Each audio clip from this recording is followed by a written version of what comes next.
U.S. President Donald Trump made good on his promise to charge a 10% global tariff last hour, that he signed an executive order to bring that into effect.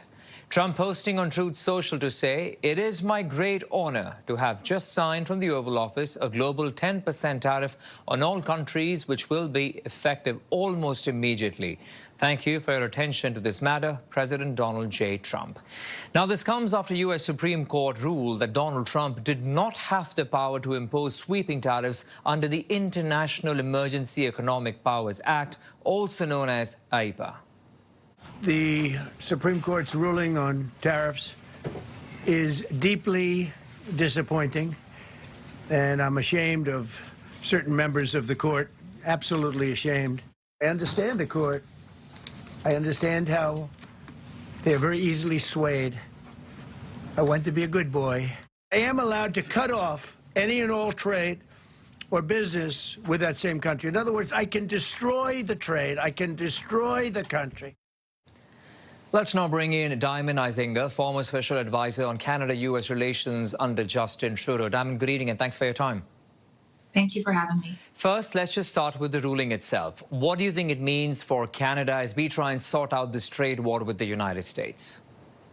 It seems to mean both a lot and very little. We were in a position in these last months of having tariffs imposed on countries around the world, of having a little bit of a carve-out because of our established CUSMA understanding between Canada, the U.S. and Mexico. That prevented us from being subject to most of these tariffs in question that were struck down today.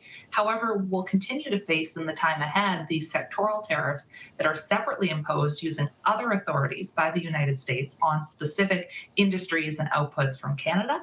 Right. And now, as you mentioned, in recent hours, we've seen presidential actions, executive orders, other materials now be published online that suggest, again, a bit of a carve-out for Canada as part of CUSMA, but a definitely ambiguous and unstable time ahead. So let's talk about the president signing that executive order to impose that 10% global tariff under the Section 122 of the 1974 Trade Act.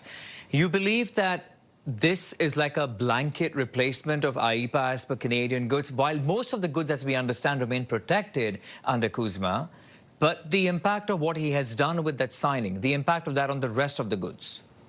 Yeah, I don't know that we have a completely clear sense yet. I would defer to folks as they analyze the exact language and any instructions given, for example, for customs brokers or at the border about the movement of goods. But from the material I've been able to see online, this is the pivot, and this is what the president himself said at the podium earlier today as he talked about just basically trying to find a new mechanism to let him do the very same thing that he was trying to achieve. He has been very seized with tariffs as a tool, as an avenue to achieve some of his economic objectives, including huge revenue collection to the U.S. government. So this is just the latest on a list of methods that you could employ to be collecting those tariff revenues for the U.S. You know, what I'm trying to also understand is if we can throw some light, and because I know it's hard to sort of make sense of when this happens, it's a complicated issue.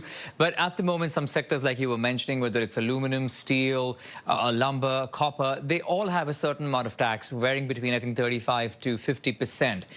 When the president's talking about this 10% global tariff, does it mean that it actually adds up to those existing tariffs? That's what I'm trying to understand.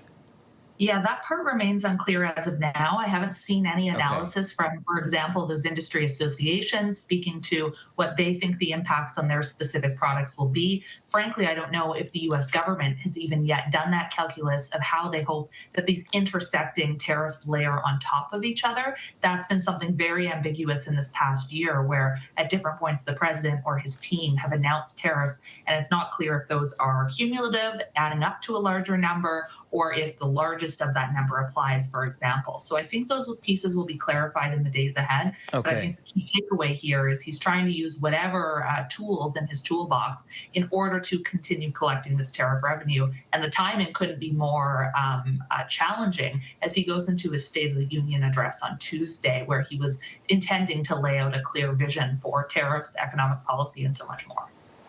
Diamond, the Canadian government, how do you think we should be responding at the moment? Because there is, of course, the renewal or renegotiations. We have to revisit CUSMA very soon. So Does today's decision by the Supreme Court give Canada, more leverage in any way, or is it a cause for concern with the president's unpredictability as we understand?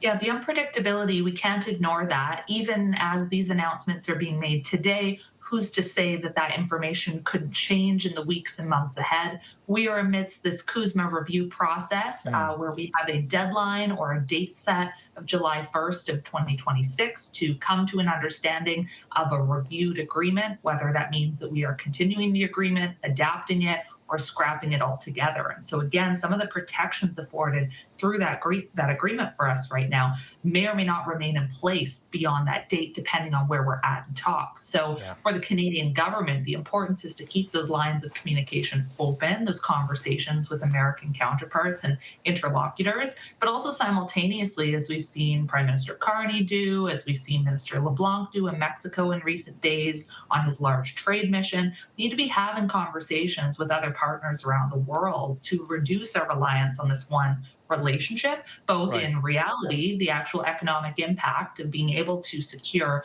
opportunity elsewhere, and also, frankly, as a negotiating tactic to ensure that we are not going to the table seeming so incredibly dependent on our neighbors in the U.S. Okay, we'll leave it at that tonight then. Diamond Isinger, former special advisor on Canada-U.S. relations under Justin Trudeau. Thank you for your time, Diamond. Thank you.